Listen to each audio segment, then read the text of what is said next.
Okay, everyone. Well, we'll make a start. It's great to see so many of you here today, yeah, thank you for attending. So today we have Megan Wyatt. I get a little bit confused because Megan's actually Megan Jones. Yeah. But, she got married, was it 2 years ago now? Nearly 3. Nearly yeah. 3, gosh. Yeah.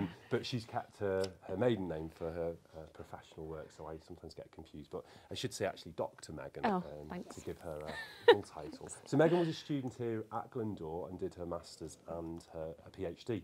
But now she's working at the University of Salford, specifically in the Salford Institute for Dementia. So Megan's going to talk a little bit about her practice, a little bit about arts in health and about her particular area of interest, which is dementia. And Megan is a painter, a wonderful painter, so I'm sure she'll share some of those images and talk a little bit about her practice, as well as the whole theme of arts in health and her interest in dementia. So we're really glad Megan has come back. She was obviously as a student at the university, but she was also a member of the careers and employability team, and she did some outstanding work in that role as well. So it's really nice to welcome her back, and she'll always be very welcome at the university. Thank you for being here, and I'll let Megan take the floor from me now. All right, thank you Megan. Right, so hello everybody. Thank you for coming. Neil's done a very good job of introducing me and what I'm going to talk about. I thought I'll start off talking a little bit about what dementia is, what are the symptoms of dementia. I'll then talk a little bit about me, my career, what I've done, sort of where I am now and what I'm doing. And then the last part of the talk is hopefully to get you to think about, as creative people, what can you do to work with people living with dementia, and actually what are your skills that you might not have thought about before. What skills can you use to work with people living with dementia? And I think that creative people are very well equipped to do that. So there'll be a bit more of an interactive thing towards the end. If anyone has any questions about anything, just put your hand up. You know, I want this to be a dialogue rather than me just standing and talking at you for an hour. So, or you have any ideas or anything, just shout out. So the first thing is, what is dementia? So put your hand up if you've heard of the word dementia. Yeah, so it's a common thing now at the minute, is people talking about dementia. But before I sort of embarked on this area of work, I was quite confused about what dementia was. You hear it all the time, but quite often you don't really know. So dementia is basically an umbrella term to describe a series of different diseases or different conditions. So does anybody know of a type of dementia? Yeah? Alzheimer's. Yeah, so Alzheimer's is a type. Anyone else? Vascular. Vascular, yeah. Any else? Yeah? Lewy body. Yeah. Anything else? No, so the only other one which I've sort of had anything to do with is dementia, which is caused by drug and alcohol misuse. But the ones that you've all said, they're the main type really. And Alzheimer's disease and vascular dementia are probably the main two that in my work I come across. So, what are the common symptoms of dementia? So all dementias, they affect everybody differently, but they have common symptoms. So does anybody know what any of them might be? Yeah? Memory loss. Yeah, so memory loss is a massive one. Anything else? Yeah? Confusion. Confusion, yeah. Yeah? Reasoning. Reasoning, yeah. People, oh yeah? Sequencing, processing. Yeah. Yeah, mood changes, it can affect people's personalities. So lots of things happen when somebody has dementia. And although everybody is different in how that affects them, those overall things tend to happen. And it's a progressive disease, so it means that it gradually deteriorates and becomes worse. So this here, I can never say his name very well, so I'm probably saying it wrong, is by an artist called William Uttermolen. I don't know if anybody's ever heard of him. And he basically did a self-portrait in 1967 of himself as a young man. And then he was diagnosed with dementia in 1996, and he depicted himself throughout his dementia journey. And I just think it's quite a powerful image to show, you know, how it can feel for that person. So, there's been a slight technological issue. I was going to show you a couple of films within this presentation, but they're not working. But the presentation will be on your Moodle page. So if anybody wants to have a look at the films that I was going to play, then you can access it that way. But I'll just talk through. It might just not be quite as interesting as what I was going to put on. Dementia is the biggest healthcare challenge in the UK. It is the biggest problem within the NHS and socially that we are facing.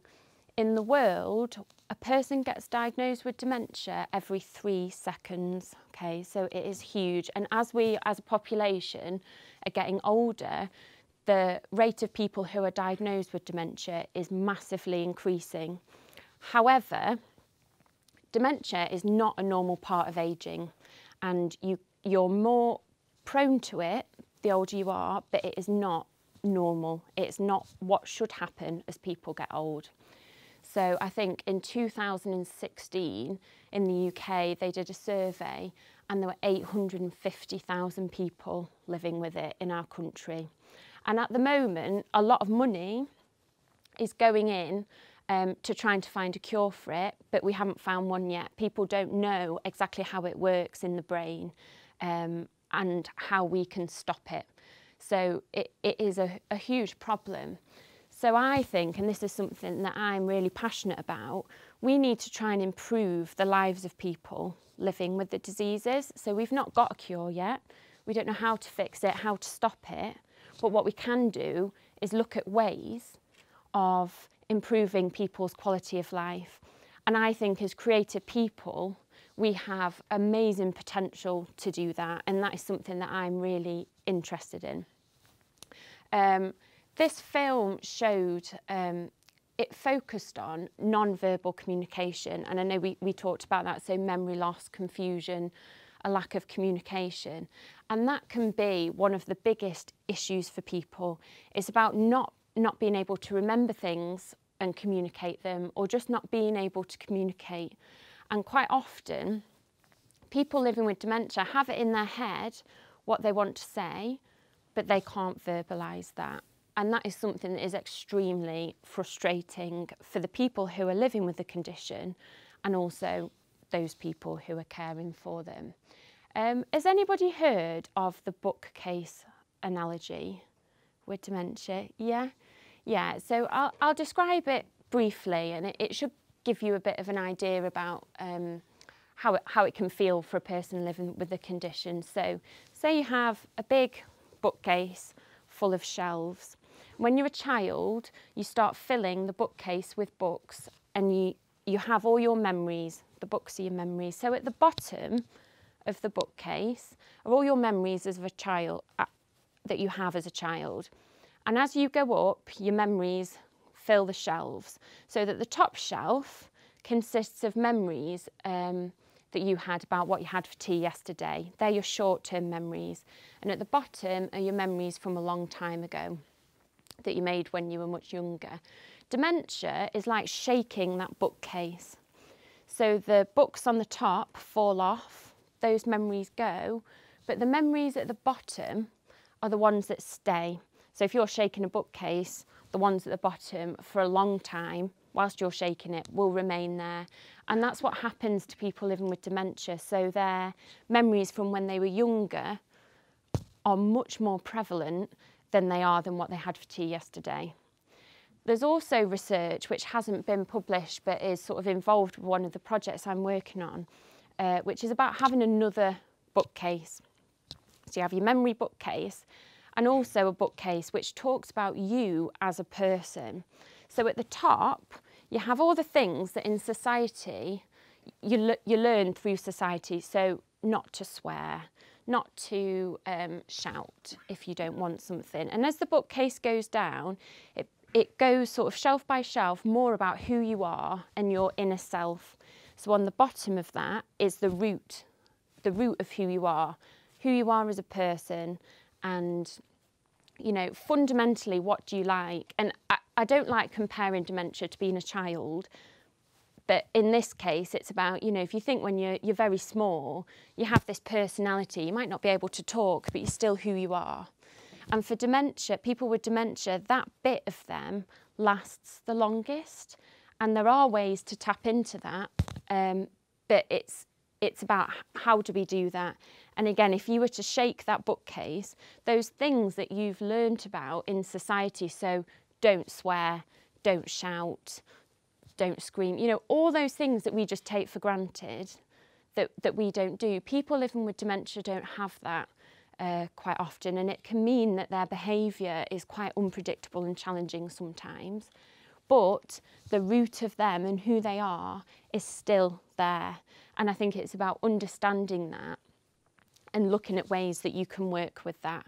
And I think in Western society, we rely an awful lot on words, and I'm not sure that we actually need to, which is a whole other thing. But so a little bit about me. So Neil did a good job of introducing who I am and what I do, but I thought I'd give you a bit of a background and sort of hopefully help you to understand about the work that I do. So I did a degree in fine art at Chester University, and I did some weird work whilst I was there. I made painting machines and did all sorts of things. And then I came here straight after my degree to do a master's in art practice, and I was really sort of fascinated by all the different facilities in the art school, and I tried lots of different things, and I ended up specialising in painting, ceramics and glass. I think even then in my master's I didn't feel like I really knew what my practice was. You know, if someone said to me, oh, what do you do? I could never really answer it because I still didn't understand it. I hadn't established it enough. I came out of my master's and I had a job in a shop part-time, so that funded me. I came out of my master's and I thought, oh my word, what am I going to do? And I think that's something that's important to acknowledge, that when you do a creative degree, there's not necessarily a set path of what you do, and I think that can, for me anyway, that felt quite scary, and I didn't have a clue really. I had this job in a shop, it wasn't creative at all, I quite liked it, but it was a bit boring, and I just didn't know what to do. So I took a year out to decide, and I volunteered, and I think volunteering, my advice would be volunteer. If you're interested in something, try it out through volunteering. I think it's annoying sometimes if you're not paid for things, because you think, well, why am I doing all this work but I'm not being paid? But on the other hand, I think it allows you that flexibility and you don't have as much responsibility. So it gives you a chance to test the waters a bit. And I think if it hadn't have been for volunteering, I wouldn't have got to with my PhD or my job today, because it really just gave me the opportunity to build my confidence. So I took a year out and I volunteered, and at the same time my grandma was diagnosed with Alzheimer's disease, and for her it progressed very quickly, and she came to live with me and my family, and I became very quickly aware of the difficulties that she faced with communication. She didn't really have any verbal communication, and the difficulties for me and my family in trying to communicate. Yeah? Sorry to interrupt. Are these on Moodle as well, the slideshow? Yeah, so you'll be able to access everything, yeah, rather than you having to write loads of notes. Yeah, so I started to look at ways that what I'd learned in my master's and my degree, how could I use that to help my grandma and form that connection again? And I started to show her my sketchbooks, which she loved, and she would touch them. She'd do little doodles with pencils, and I started to see that actually the main parts of who she was were still there. It just wasn't, she wasn't able to verbally tell me. And that basically, the volunteering and that inspired me to do my PhD.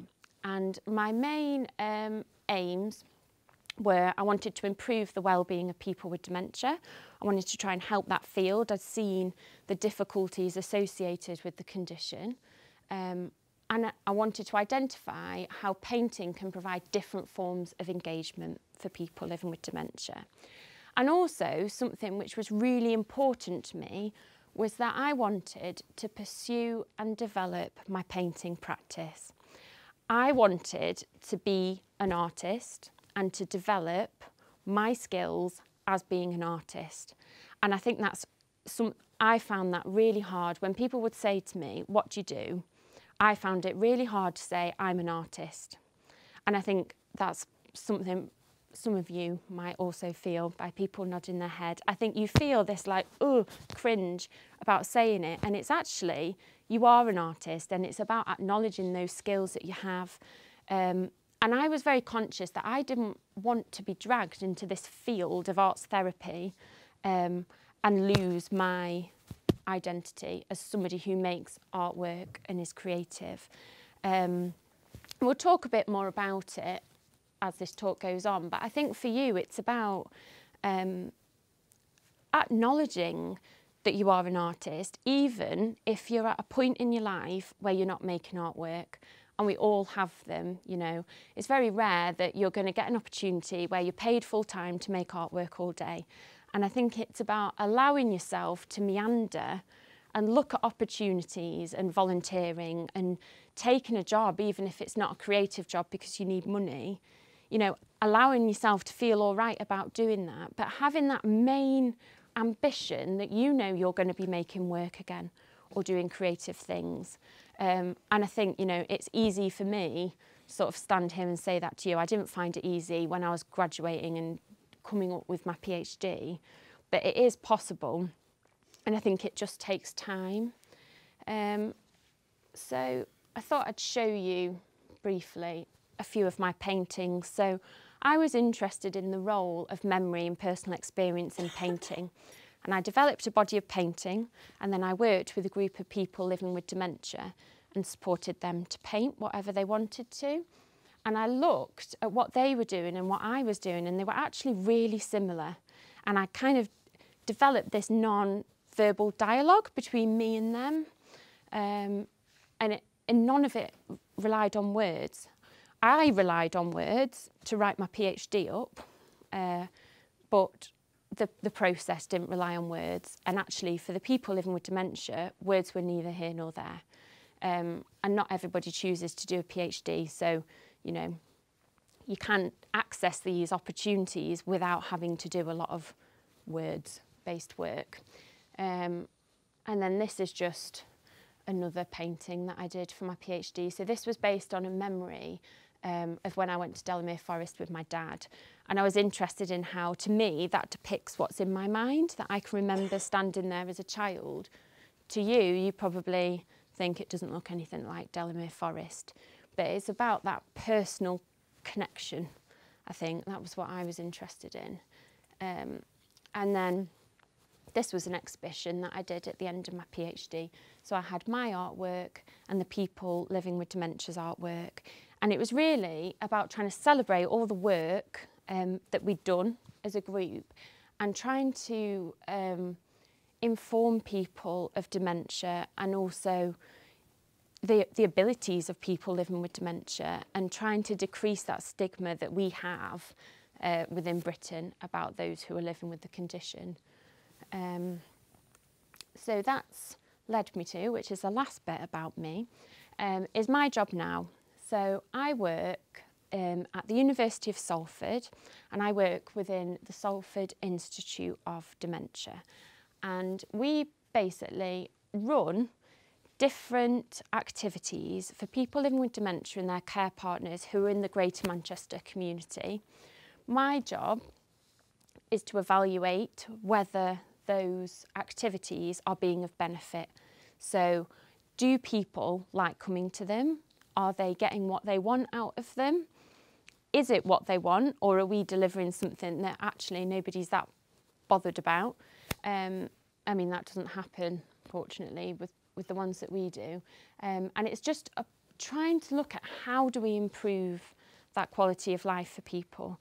And it's also about, and this is something that I've learned a lot about within this post, is listening to what people living with dementia have to say and basing things around what they want.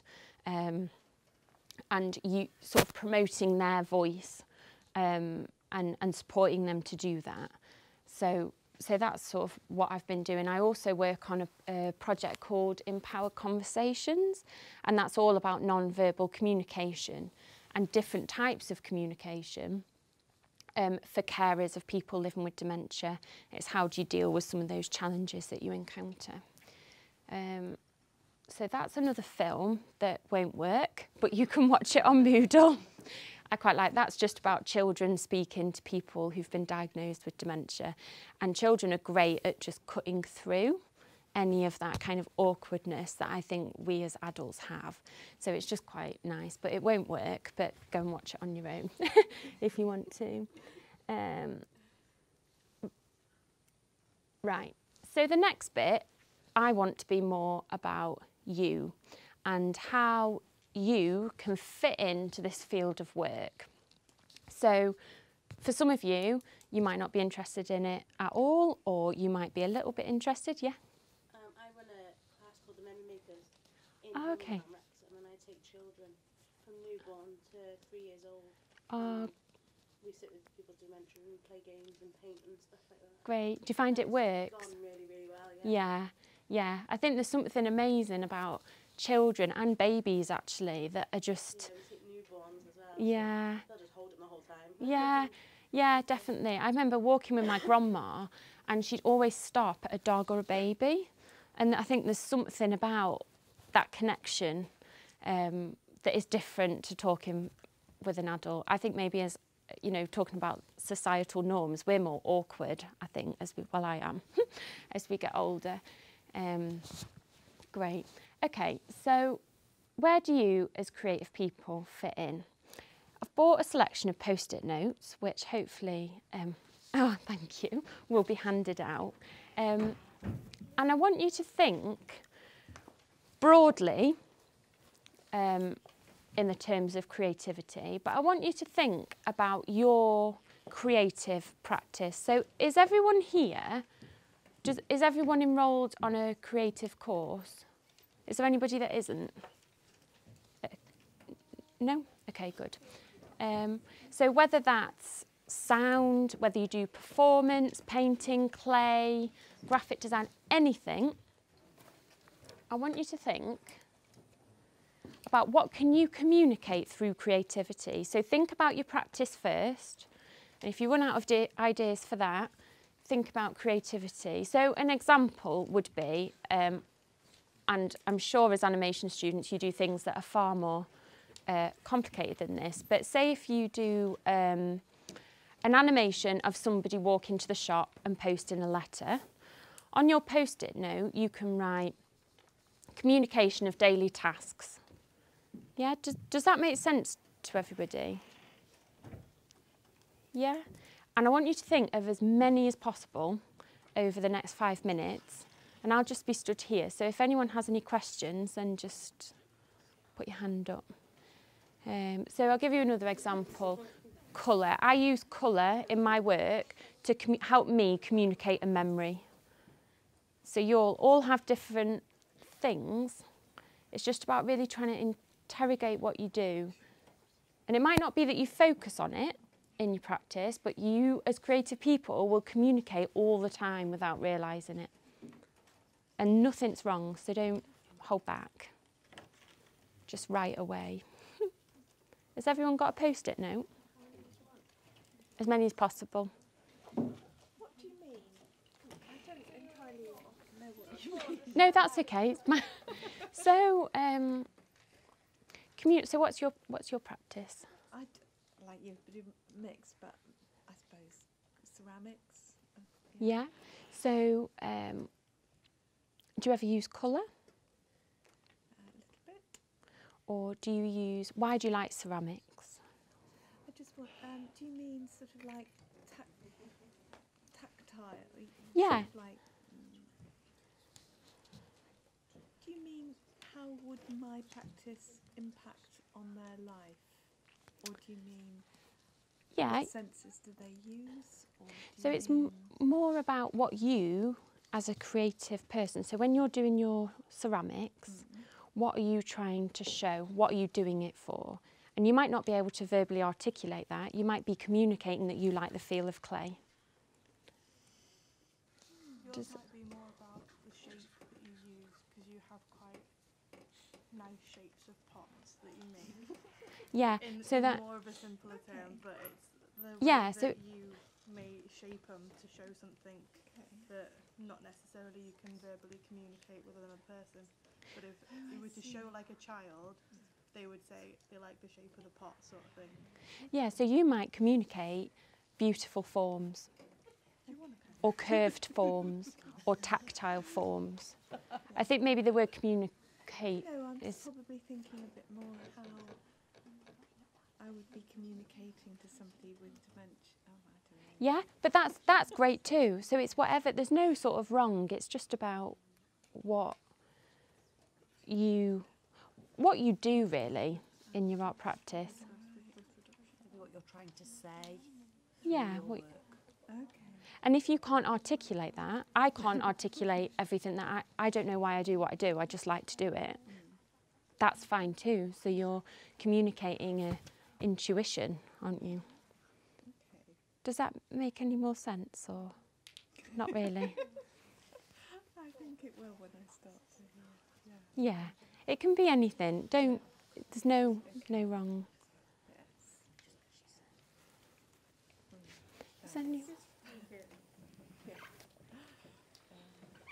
Has anyone got any finished post-its?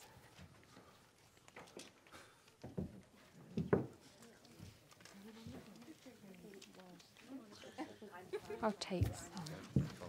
Thank you. Thank you. Thanks. Thank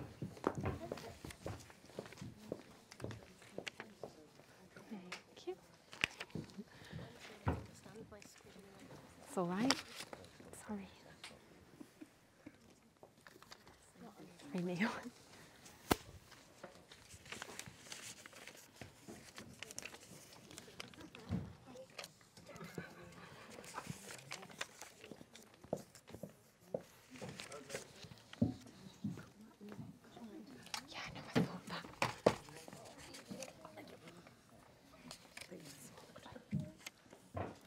Thanks, John. Do you know what time it is? 2:02. Okay. Thank you. Is there any more? Thank you.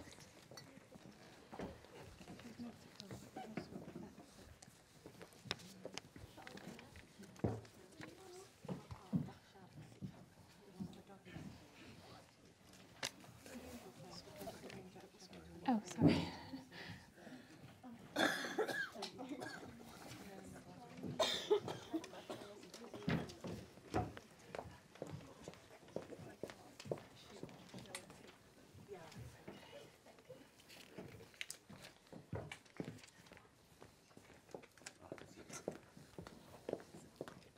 Are there any more? Oh, I think there's maybe a couple.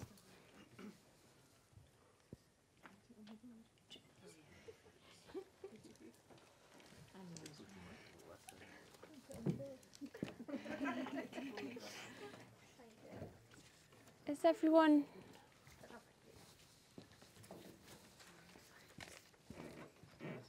Has everyone who wants to do one put one on the board? Yeah? Yeah. Okay. So, oh no, I knew that was, I thought it was going to happen to all of them, so I'm glad it's only happened to one. We'll pick that up actually, so it's important. Right, so in literally 5 minutes, we've got, I think, over 100 ways there, because everyone's written loads on one post-it, over 100 ways that we communicate in our creative practice. And I think when you see it like that, you know, this is a quick exercise. I'm sure we could,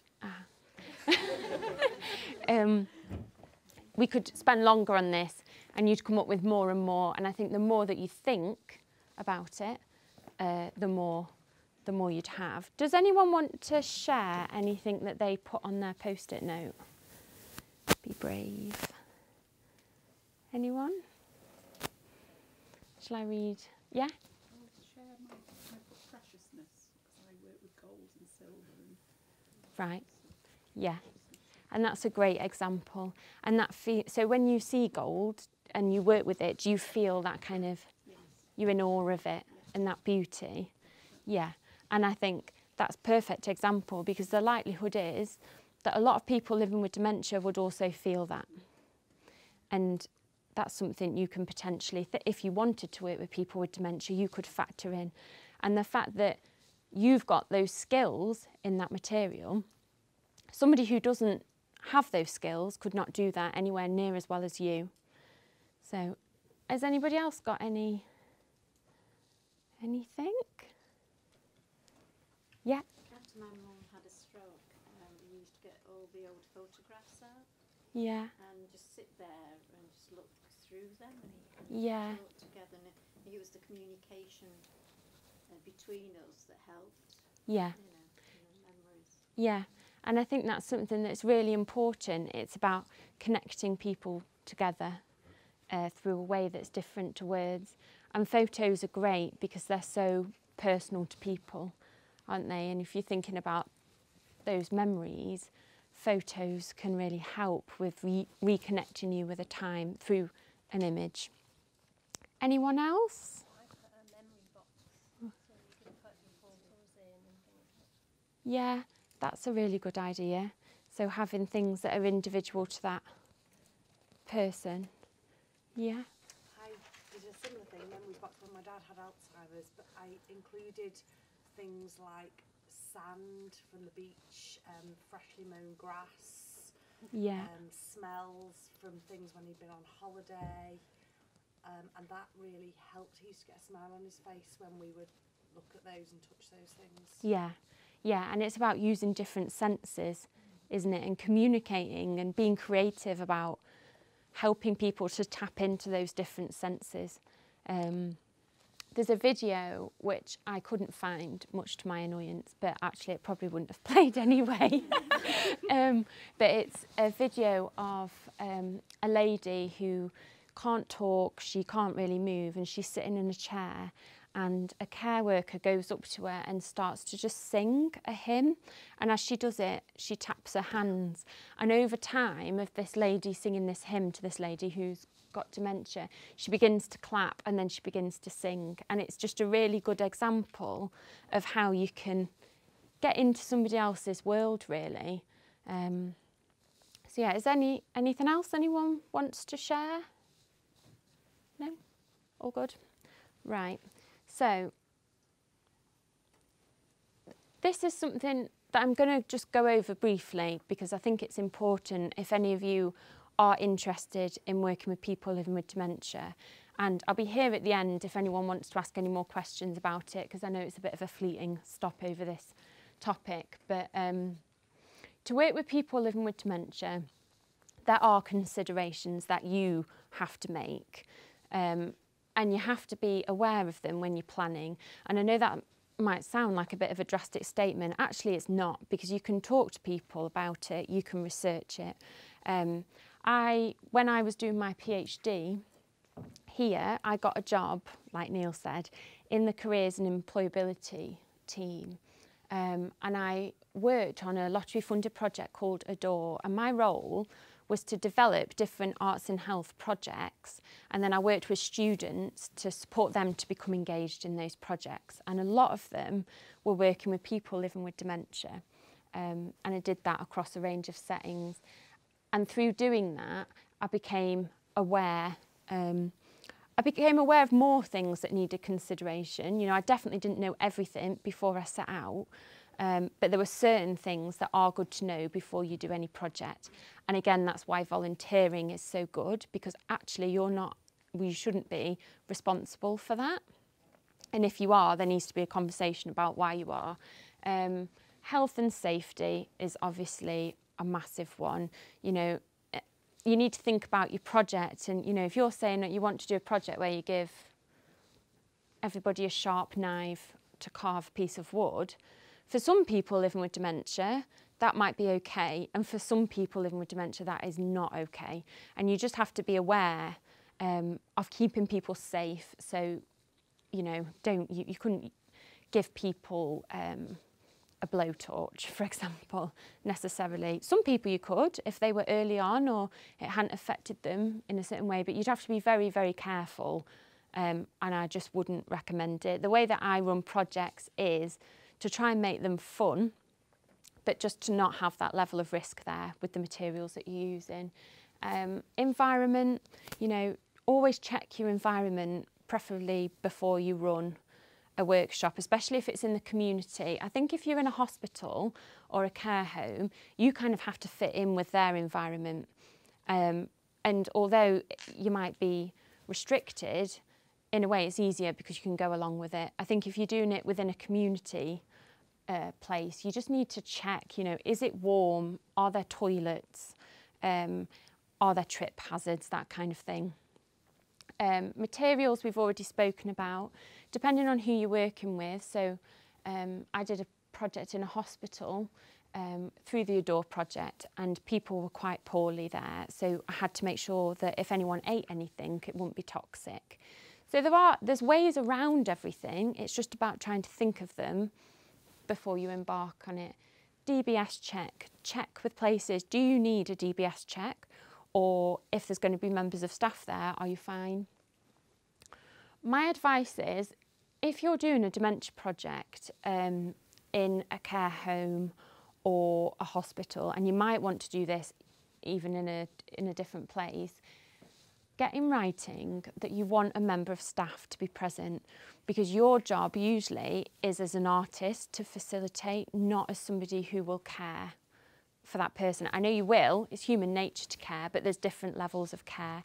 And I've always found it really helpful if there's a trained member of staff. So things like being able to lift someone up from a chair, being able to take them to the toilet, knowing that they need a drink at a certain time. There's a lot of things like that. And just by ensuring that you've got that member of staff there to be able to deal with that side of things is important. Yeah. The other day someone fell. Yeah. There was a staff member there because she had to fill out the whole form. Yeah. If she wasn't, then I would have had to fill it out. Yeah, and that's a really good point. And things like that do happen when you're working with people living with dementia, and it shouldn't be your responsibility to have to deal with that if you're not trained up and informed about it. So yeah, just be aware that, like you said, you don't want to be left completely on your own. Megan, just to add to that, I know obviously we're talking about people living with dementia, but for those of you who are perhaps thinking of running projects in other community settings, maybe in a school or a nursery with little ones, where that member of staff present who's actually there as the responsible person to support those that may get involved in your art projects is really, really important. It really takes the pressure off yourselves. Yeah, that's a really good point. And I think, yeah, it is about taking the pressure off and being able to do what you want to do. And I think you can work well in teams with people if you do it that way. Carers have a really important role for people living with dementia. And you just need to think about how your project is going to include them. So the projects I've run, I've always invited carers. But carers also need respite, and it might be that the project that you're doing looks after that person living with dementia with a trained member of care staff so that the carer can go and do something else. So it's just something to be mindful of. Think about your types of artwork. Don't have anything that is sort of is offensive, basically. Steer clear of that. And yeah, just try and, I've always tried to encourage people to create artwork that's personal to them, and just be mindful of what can be offensive for people. We're doing a project looking at black and minority ethnic communities of people living with dementia, and you have to be really mindful of things like, if you do a reminiscence-based activity, a lot of those people, for example from the Jewish Orthodox community, can remember the Holocaust. And it's just things like, be mindful of who you're working with, and what could be offensive to them. And it's not necessarily that you don't tackle it at all, you don't do any reminiscence, it's about being aware of it. Paid or voluntary, we've already spoken about that, and risk assessments. There's different sort of training and ways that you can learn how to do a risk assessment, but it's always quite a useful thing to bear in mind. Sometimes the place you're going into will have one which covers you, but just bear it in mind. So just quickly, I wanted to talk to you about evaluations. I'm aware that I'm giving you lots of information, so if anyone wants to talk at the end, that's fine. We've seen here that you've got all these different skills as artists in being creative and communicating non-verbally and having all these experiences that don't rely on words. So that puts you in a really good place to be able to evaluate projects working with people living with dementia. Because of people's decline in their verbal ability, giving people a questionnaire doesn't always work because they're not able to complete it. So as an artist or as a creative person, you can use different ways of evaluating what you've done. And if you can offer that as a package, you can say, I can run this project and I'll evaluate it for you. That's a really good thing to be able to get you work. Because places want to know if it's working and why it's working, to be able to feed back to who's ever paying you to do it. Creating images is an amazing way to do it. If you run an art workshop, you could set up an exhibition, you could show those images that you've supported people to make. That can form an evaluation because they've engaged in it, they're communicating in it in a different way. Physical tasks, so that's things like, there was an Arts in Health project in Bristol, and there were 3 jars. One had a happy face, one had a medium face, and one had a sad face. And people put their marble in the jar that best reflected their experience of the session.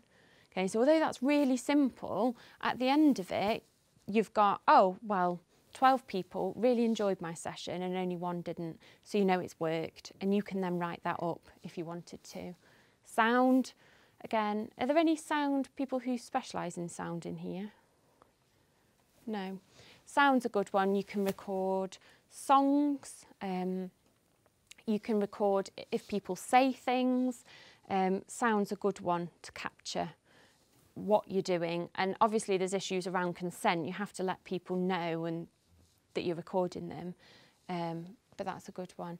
And observing. I think as creative people, we are really good at observing and using our eyes to determine things and think about things internally. And observing how people engage with things is a really good way of looking at whether they're enjoying it or not, or whether you're having the desired outcome of what you wanted. So that's the end of my talk. I don't know what time it is. Oh, okay, so we've got a few. Has anyone got any questions about anything? What yeah. do you personally see as a successful project, if you like? What do you want to see? Personally, I want to see that that person who I've worked with has engaged in a positive way somehow. And I think it's important. I mean, there's different opinions and different ways of delivering projects, but I don't think that the end outcome is visually how it looks is important. So for somebody drawing a circle, they might have got so much enjoyment out of that. They've engaged, they've chosen a colour. It's just in the now that they yeah. don't look for a longer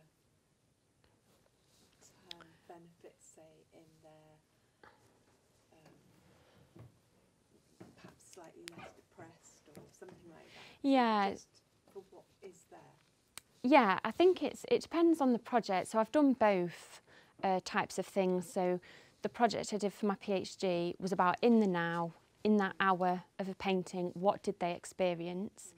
I think there's difficulties when you're working with people with dementia trying to, it's called a longitudinal approach. So you might collect data 3 months after you've done it, but there's issues with memory loss there. That's not to say don't do it, but I think it doesn't, it's just more difficult to do, and that's not something I have as much experience on. But for me, it's about that in the moment feeling. When you're delivering, the people who have got you in, do they want to see, do they expect to see long-term benefits? I mean, what do, the justification of giving?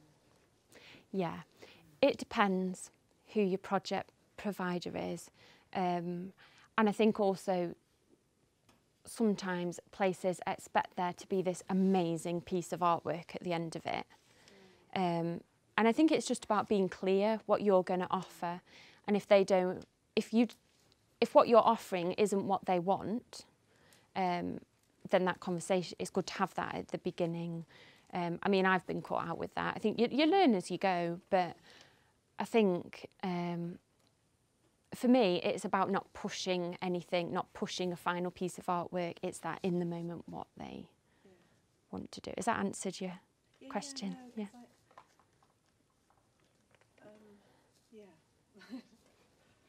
Yeah. There's been a large number of studies that show that creating artwork, especially for people with dementia, helps improve their long-term memory, holding on to what they have, maybe not gaining back what they had, but definitely holding on to what they have. Have you found that in your work, or do you find that it's only in a scientific space that works, not in the actual real world? Yeah, I think, you know, in my research and what I've done, I've got no scientific or sort of evidence-based proof. I think the research that's out there, it's a good point you've made. The research that's out there shows that somebody with dementia might have an amazing experience. They might go to the beach, it'll be great. And then the next day, they'll still feel that greatness and that happiness, but they won't remember where they've been. And so I think I've always really tried to support those positive experiences, because I know from existing research that that has the potential to improve their week.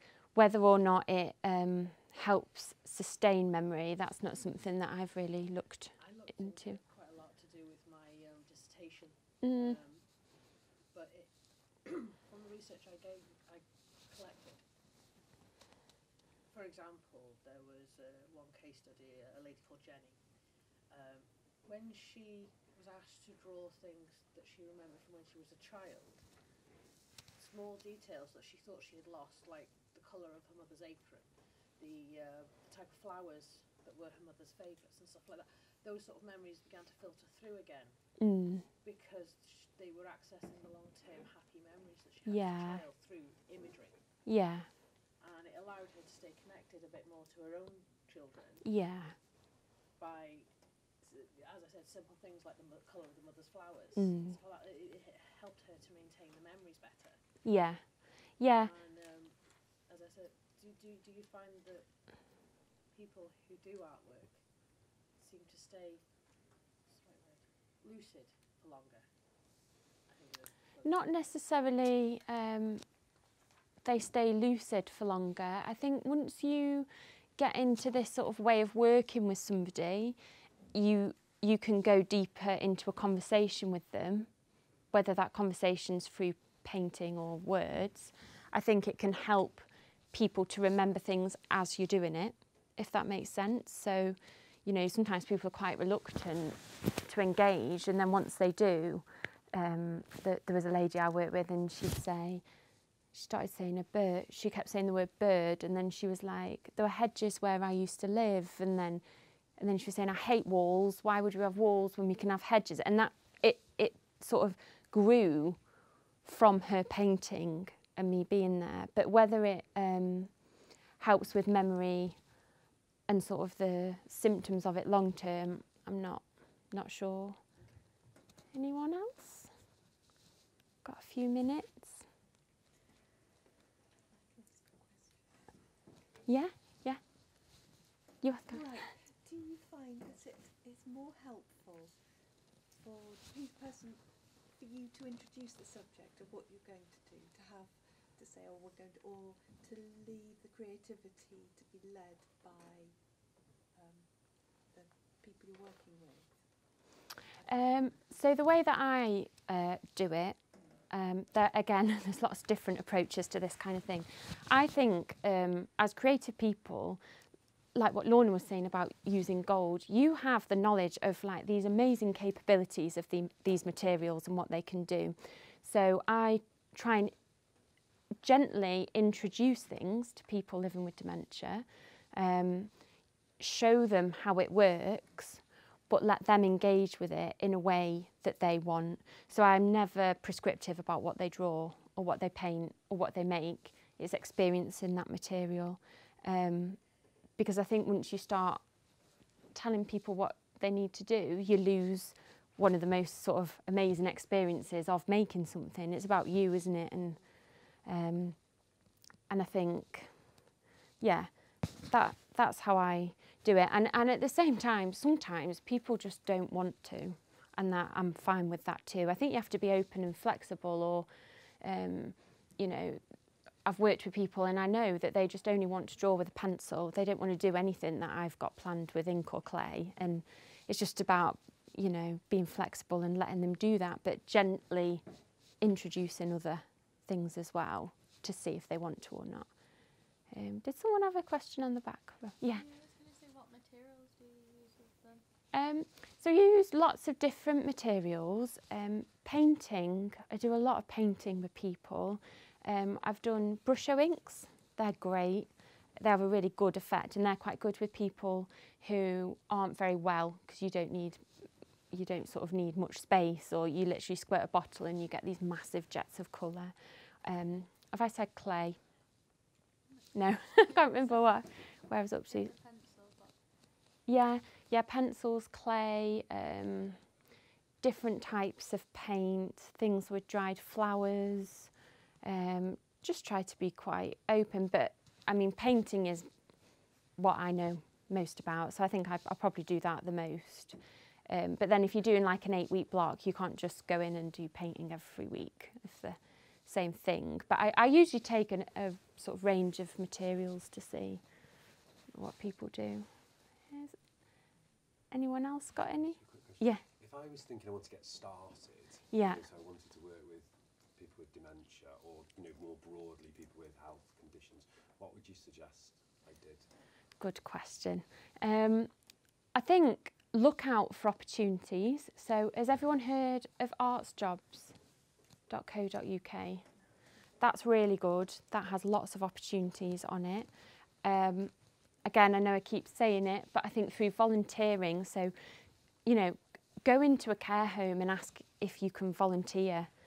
That's what I did. I approached care homes and said, can I run this arts workshop for 2 hours on a Tuesday afternoon for free? And they were like, yeah, great. And some of them are like, no. And some, you just have to keep trying. I think be flexible. This is the other thing. I found, whilst I've been doing this, people always ask for a mural. So you get so many calls saying, I need an art student to do a mural on this wall because it's boring. And that's fine, and sometimes people do definitely want a mural. But also, go back to people and say, well, what about I create the artwork with people living with dementia and we frame it and put it on this wall. So I think get some ideas about what you want to do and just propose them to people. And I think through making connections, the other place is the Alzheimer's Society. They have a memory cafe, and they're always looking for people to run their free sessions. But I think the more you do for free, you can gradually start charging. Also, I know at the Myler, it's sort of the structure of it's changed, but they did used to have a ward which was specifically for older people. I'm not sure what's that's called anymore, but you could find out then and try and go in, and they have pots of money. So I think it's about coming up with an idea that you've got and proposing it to people. And even if people are asking for something else, still propose your idea, because it might be they just not thought of it. Has that answered that question? Has anyone else got anything? No? Great. Well, thanks all for listening. I'm aware you've had a lot of information, so I'll be around at the end if anyone wants to talk. Yeah. If any of you are on this campus at all and you'd like to see some of Megan's work, it is in the gallery. Thank So you. the new gallery space that's upstairs, so go into main reception and up the stairs and go and have a look at Megan's work that's there in the gallery. It's all the work that she did from her PhD studies, so if you want to take some time out and go and have a look at that, please do.